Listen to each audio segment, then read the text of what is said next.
T'as-tu peur de faire un flip parce que tu as peur de perdre de l'argent? Je te donne les meilleures portes de sortie que tu devrais prévoir avant d'acheter un flip pour être sûr de maximiser ton profit ou sinon minimiser ton risque, excuse-moi.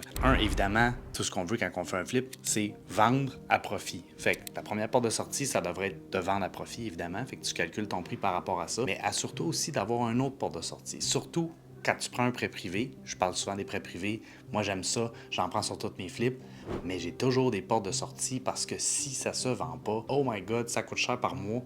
Puis idéalement, tu veux pas garder ton prêt privé plus que 6 mois.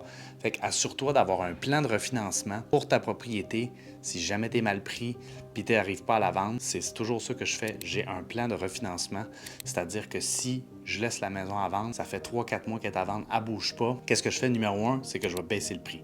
Parce que c'est toujours une question de prix. Mon flip, si je le mets, exemple, à 500 000, il ne bouge pas, je vais baisser. 3 semaines après, je vais baisser de 25 000. 3 semaines après, je vais baisser d'un autre 25 000. 3 semaines après, je vais baisser d'un autre 25 000 jusqu'à temps que ça parte. Si ça ne part pas, je refinance. Si à un moment donné, j'arrive dans les pertes, puis ça ne bouge pas, il y a quelque chose dans le marché, on ne sait jamais, okay? Ça se peut que ça stagne comme c'est arrivé en 2022. Là, tu veux refinancer ton immeuble, puis le garder, le mettre en location pour minimiser tes pertes le plus possible. Une autre porte de sortie extrême, c'est va habiter dedans.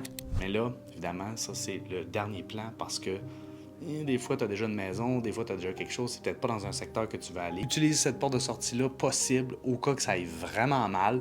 Tu vas habiter dedans, puis tu restes là un petit peu de temps, puis après ça, tu la remets à vendre, puis c'est sûr que ça va finir par se vendre, puis tu vas minimiser tes pertes, peut-être même avoir du profit. Je récapitule. Premièrement, vendre à profit. Ça, c'est toujours le numéro 1. Numéro 2, baisse de prix, baisse de prix, baisse de prix, jusqu'à temps que tu arrives cosse. Okay? T'es mieux d'être cosse. T'es mieux de perdre de l'argent, mais récupérer ton investissement puis le mettre dans une autre opportunité, parce que le coût d'opportunité, c'est super important. Troisième chose, tu veux refinancer. Quatrième chose, tu veux habiter dedans. 4 portes de sortie pour toi si tu veux faire un flip puis minimiser ton risque.